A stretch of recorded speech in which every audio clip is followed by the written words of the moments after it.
Hey everybody, it's Rob here. The Diablo 4 Season 5 theme Back to Hell has just been revealed, and with it we are getting a lot of balance changes also to our beloved Barb. There's some bleed changes, there's some whirlwind buffs and a lot of like cool things, and I quickly want to make this video to share my first impressions of these changes and what they might mean for builds. I also drafted a first like tier list to look at. We also have the planner updated, and I started cooking already on some new Deathblow barbs with like the new uniques that we got here, the third blade and also the Rakanov. The planner is updated. You can find all those as well as the tier list in the description. I just want to say we haven't played it yet, so take this all with a grain of salt. Like, we're just cooking, we're just like going wild for now. We're going to test it all on the PTR. I'm going to have updated versions on all of this. Spoiler alert, much stuff is going to change. And I have like a base tier list draft here, like seeing like the buffs and the nerfs and the rough changes it's going through. And again, like in the planner, there's a drop down here for Season 5, so you can create your own builds as well as find all my builds in the description. It's going to be a lot of fun here. We have the Rakanov's Wake, we have the third blade, and a bunch of stuff coming. So in these patch notes that I'm also going to link below, we have a bunch of changes. I'm going to go through them real quick then, and then we talk about the impact on each individual build. So Bash gets a change. This mostly looks like to be a visual. If I go in-game, this is also like pretty much the indicator that this is not really changing all too much. Some people said that the overpower is nerfed, but that's just not the case. The overpower is still the same. So Bash is not getting a change, but one of the significant changes here is coming to Imposing Presence. Is like gonna nerf all Barb builds a little bit, but that's fine. We get a big change here on Wanton Rupture. This goes down from 15 to currently I think 13 seconds to now half of this on a two-hander, 7.5 seconds. This is insane. Grasping Whirlwind. This is for our Whirlwind enjoyers. It's gonna get a triple pull frequency back to old glory. Gorse is getting a buff. We have a Hemorrhage cap here. This is going to significantly impact the all the bleed builds. We're going to talk about that in a second. It's roughly a 25% damage loss for most of the bleed builds.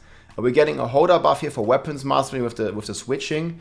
And some people might have not seen this, but we're getting some big nerfs to Thorns Barb. The needle flare aspect. You guys remember, like on a couple of days in the season, we were doing 35 billion damage with this needle flare on the Druid maggots, and it was doing excessive and bugged amounts of damage on bosses. And this has been fixed, as well as the Rumble glyph has been capped to a 1.3x. So this is significantly affecting a lot of the builds. And we also have these 3 new uniques here. We have the Rakanov Wake. These boots give us cooldown on boots as well as an explosive AoE damage that we can basically utilize on a lot of builds, and I have a very cool Rupture build based on this. We have the third blade here. This one could be insane for Deathblow Barb, because that's going to be a core skill now that we can spam, and we can also use bleeds to inflict it with Berserk Ripping. The same on the boots here. This crazy explosion, we can use Berserk Ripping and Gushing Wounds multipliers to inflict crazy amounts of bleeds again.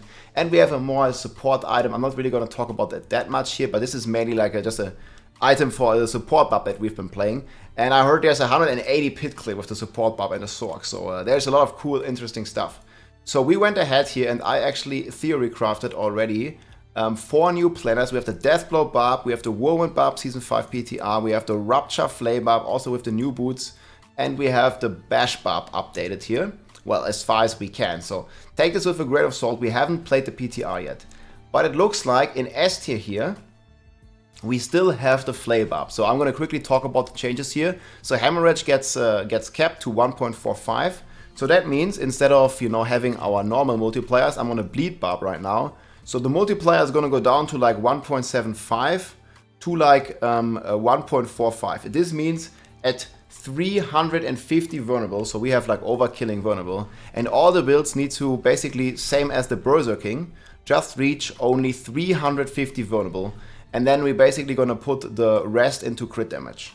So you only want to be stacking a 350 vulnerable, just like you only want to be stacking the 300 damage for Berserking, because the node is now capped just like the Blood Rage. So you have this breakpoint, 300 Berserking damage, and 350 vulnerable damage, and then you are kept at the 45x multiplier because you're getting 15%. This is obviously affecting the Flay Barb as well, but it still remains one of the best builds because, like I said earlier here, they are buffing the Rupture, the Wanton Rupture, And this just goes insane, man. The frequency gets reduced from 40 to 30, from 40 to 25 to 30 to 15. This is basically almost a double damage buff, because now we can rupture. You put this on a two-hander every 7.5 seconds. Insane single target.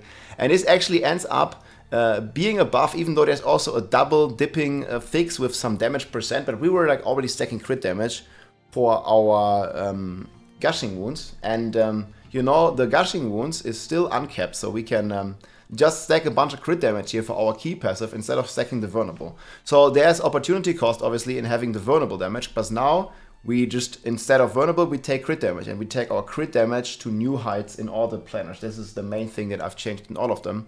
And it's not different in the Flay Barb stuff. And what I like so much about this Flay Rupture is that we are getting these new boots here that are already in the planner. And they have cooldown reduction, and obviously we're using Rage of Harrogath, and every time we trigger any cooldown scale, and the way I understand it, again, we haven't played it, but the way I understand it, we can literally proc this without any ICD. There's not going to be any cooldown, an internal cooldown on this. As long as we have our skills and we can spam them, we're going to be proccing this. And maybe we're going to change even to a third Warcry, but again, Seagrass is also a cooldown spell. So I'm assuming it procs it. And we can basically just reduce our cooldowns every time we rupture for all of our skills. And then we can press all of our skills, triggering a 12,000 fire explosion here from these boots. And they also have cooldown, which is insane, which we're also going to be masterworking, to then inflict bleeds with Berserk Ripping. So I took Berserk Ripping here on the two-handed now, even though Flay doesn't play it.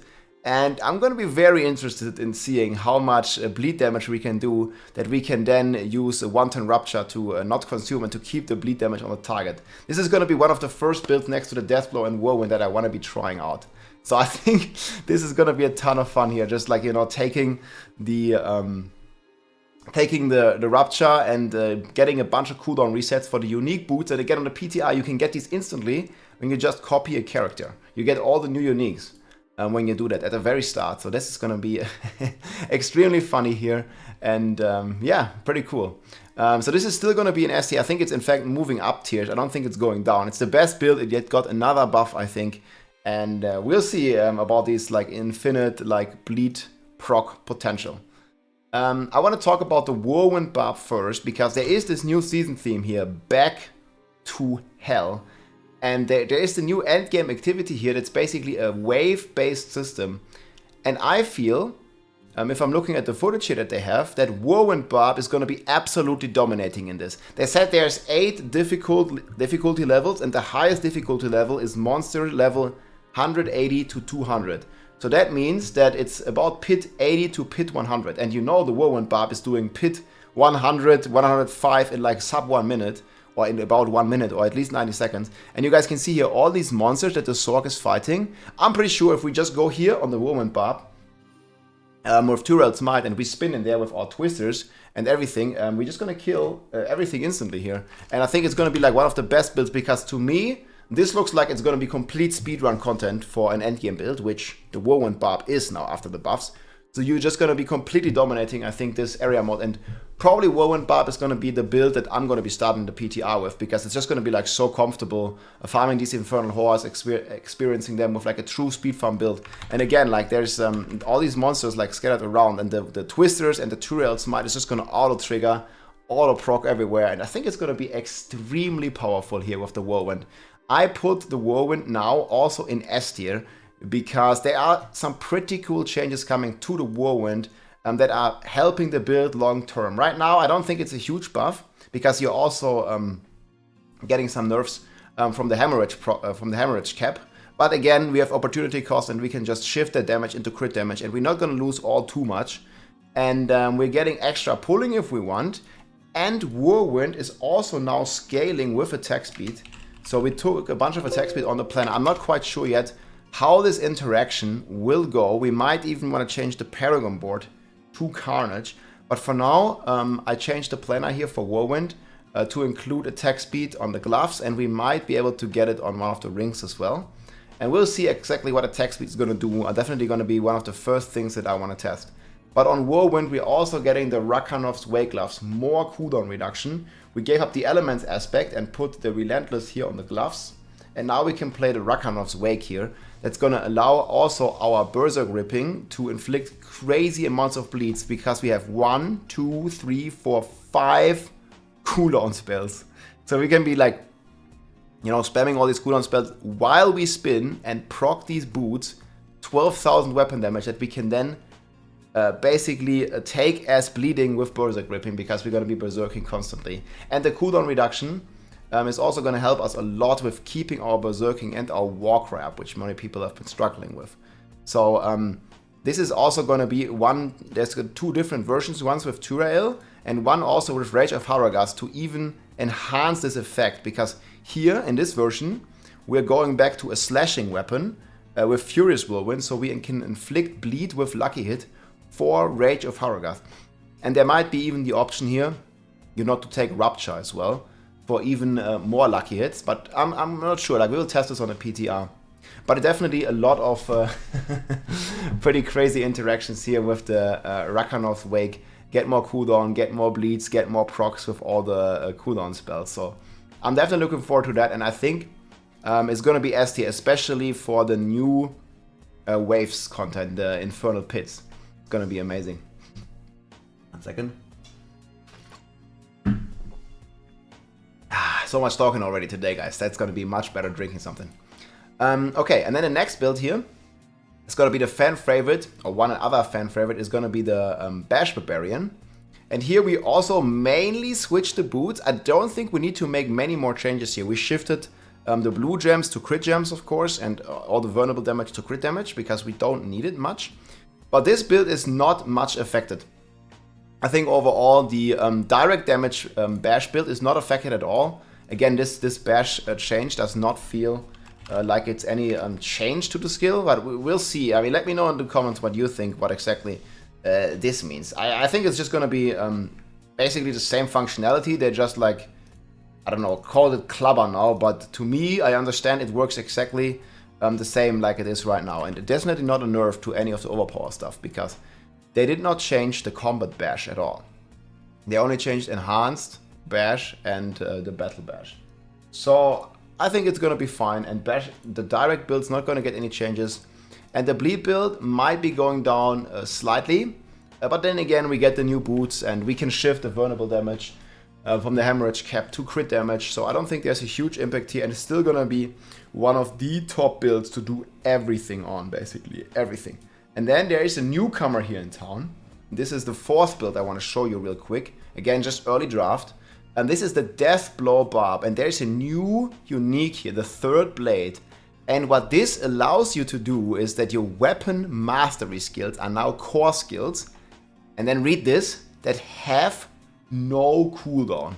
So they're not going to have any cooldown at all. And if you're going like in-game, you're looking at Deathblow here. Usually it has 10 seconds cooldown, but now, if we have the Fury to sustain it, we can spam it like any core skill. And we can also use this, especially against bosses, because bosses is the main point where builds are struggling against. But this one gets a 2.5x multiplier against bosses. So we can probably spam Deathblow with a bunch of attack speed to take down the bosses. The only thing that we don't know, at least from the patch notes and also from the data mine here, that is in the planner now, that we don't know exactly how much Fury every weapon mastery skill costs. And I'm kind of expecting the Deathblow to cost between 30 and 50 Fury, because that's just like a normal number. If you're looking in game, like you have like a big skills here, like Upheaval I think costs like 40, and Hoda costs like 35, so probably something around that. But let me know in the comments what you think, how much Fury this thing is going to cost with the new Deathblow is going to cost with the 3rd blade, because it doesn't say. And but the thing is, it's good that Deathblow costs Fury, because it allows you, for example, to proc Encroaching Wrath, unlocking a complete new multiplier here for our core / weapon mastery skill here after we spend 100 Fury. So if it's 50, it's going to be pretty cool, because in 2 hits we could get the Encroaching Wrath proc here. Like, so every 2 hits we would get this multiplier, for example. That would be pretty cool. And obviously, like when we spend more fuel, we get more healing. And there's also a cool rune that allows us on Deathblow here, I'm pretty sure, to maintain our fury, because we get 20 back when we hit just one enemy. And we can scale this again with our resource generation, for example, from Barbarian Cry and just from Harlequin's Quest. And so per hit, we can basically get 50 fury back if we want to. So we spend 50, we get 50 back, we never spend anything. But we actually do, and we get like a bunch of buffs basically, such as Encroaching Wrath. We can get healing from this, we can get Fortify from this. But this is like a mechanic we don't really know yet. And we'll see how it's gonna go. I'm definitely looking forward to be testing all this. This is gonna be one of the first builds that I want to test as well. But yeah, the rest of the planner is right here. So basically we're gonna be using Deathblow and Rupture with a bunch of cooldown spells, like proccing each other and also proccing Rage of Ferragas, proccing more cooldowns. And there's also a skill tree here. And there's a pretty interesting thing here. So now that Deathblow is a core skill, it's going to be a very weird mechanic here with exposed vulnerability. So dealing direct damage with a weapon mastery skill, which Deathblow is. And it also deals direct damage. Your next core skill makes enemies vulnerable. And I'm kind of thinking like maybe this is just going to trigger itself, right? Because Deathblow now is a core skill, but it's also a weapon mastery skill. So I mean, maybe it's just perma vulnerability if we use this combination. I mean, it sounds like it because like we're hitting an enemy with a weapon mastery skill and then the core skill next. But we'll see what's gonna happen. Let me know in the comments. I think exposed vulnerability is gonna be pretty cool. And then we also have this scaled with bleed damage, but I haven't cooked it yet. But you can also do now a Deathblow overpower version with Banished Lords, because again, Deathblow is now a core skill. So we can probably take this and overpower with it, because we're gonna spend Fury now with Deathblow. We just Deathblow all the time. We don't do anything else. We just Deathblow. Deathblow, cast triple shouts, cast our buffs, and use Banished Lord's Talisman for guaranteed overpower procs, and maybe guaranteed hit blocks with Red Furor. Again, we're gonna make a direct damage version. I think the bleed version is gonna be stronger, but there's also some good potential here for a guaranteed crit, guaranteed overpower, Deathblow direct damage version with no cooldowns whatsoever, and we just spend a bunch of fury with Deathblow now and just spam it like we used to spam Hoda, because Deathblow again has this crazy multiplier. It has more base damage than Hoda, like a lot more. So you see here it has 156 and Hoda only has like 65. So we're already almost triple base damage, and then it also has this multiplier now of 2.5x against bosses. So yeah, there's definitely a lot of potential. And I think this also has potential, the Deathblow build here, to be somewhere in the S tier rankings. We'll see, but it looks pretty promising. And then we have the big loser of the patch here. We briefly touched on it. It's the Thorns Barb, man. And I'm thinking there's basically the rumble cap. And if I was watching Do Not Hit Me here, so we had them here, right here in S tier on the very top, 155 he did. But in this 155 clear, he's playing with like 20 plus rumble stacks. And the rumble is now capped to 1.3. And then on top of this, they giga nerfed the needle flare or bug fixed it. And on top of this, the life elixir, double elixir, is gone. And for all the other builds, it's gonna mean we lose some toughness. But for Thorns, which is, you know, scaling Thorns damage with life, we're actually losing damage from this. Double elixir is gone. So it's like a triple nerf, and I'm expecting the Thorns Barb here, I calculated roughly that he's going to be losing 5 times the damage. So it's like 16, maybe even 20 tiers. So I moved it all the way from S plus here. So if you know, 155, it goes down to like 135, something like this. So it's going down like 2 tiers into A tier. Rip Thorns, man, it was a cool build, but it's gone now. I think we'll see what the PTR brings. And then we have a couple of other builds here that I think are still not viable. But there are 2 new build candidates here. The Rupture Barb that we already talked about a little bit. I mean, we can maybe make a pure Rupture Barb without Flay. And actually, one thing we didn't even talk about, you can now get Flay. You see here, we have Flay duration on our amulet. We have Flay duration in the utility slot now. You can get it on amulet, you can get it on boots, you can get it on gloves, you can get it on the chest. And maybe we can keep what we already had in terms of Flay duration from our previous weapons. It's gonna make it like pretty broken on the PTR. Obviously that's not gonna work on Season 5 launch. But you know, since they shifted it, but we already tempered our weapons here with Flay duration, maybe it means that we're gonna have flay duration on like 6, 7, 8 items because we have it on 4 weapons. So that's 4. We have it 5 on the chest, 6 on the on the gloves, 7 on the boots, and then 8 times flay duration on the amulet. So we'll see because it's a utility temper now. The flay duration.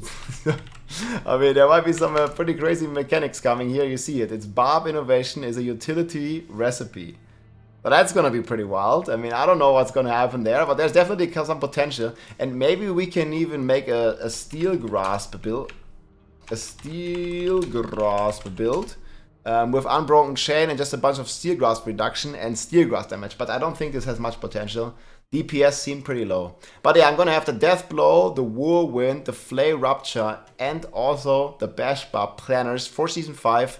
Again, updated, and the planner is there. Like, obviously there might be some bugs because we just pushed an update. But you can check it out in the description, and you can also copy them or make your own planners. We also have, like, you know, all the balance changes already done here. So, example, imposing presence is now only 5% instead of 6%, and a bunch more stuff, man. Overall, it's looking really hype, man. Back to Hell. I'm super ready for it. We're gonna jump in. We're gonna update the tier list a lot more. There's gonna be more changes. We're gonna look at all the classes at some point. But for now, I'm gonna focus on Barb. We only have 7 days of PTR starting on Tuesday. So in just 3 days from now, the PTR is starting. And we need to prioritize a little bit because there's gonna be so much stuff to test. And it's gonna be super cool to jump in. I also want to play Sorcerer. The Chain Lightning Sorcerer looks pretty insane, pretty cool. And yeah, I think it's going to be lit here. I'm super pumped, man. There's a lot of cool stuff coming to the Barb. Whirlwind is nice, Bash is nice, Flay is crazy. There's some new builds with Death Blow. I'm looking forward to play that. And yeah, I think Barbarian here is going to be looking very comfortable going in the patch and is probably one of the best builds for this new and upcoming hell event here. I think we're just gonna go onto the PTR with our character, and you don't have to make a new one, so you just copy the current Barb. So I'm gonna copy this Giga Chat Barb here over onto the PTR, and I mean, we'll see. Probably just gonna like one shot the entire event. But let me know what you think in the comments. I'm certainly excited also to try you know, some extra pit ones and fight these new cool bosses here, the minions of Mephisto and the council members. I remember they griefed a lot of players in Diablo 2, but I think we're gonna like make our revenge here and fight these guys, and they look super cool. So I'm super excited. I'll see you soon, my friends. GG. If you liked this video, make sure to subscribe, leave a like or a comment. I'm also live on Twitch almost every day, so come and say hi.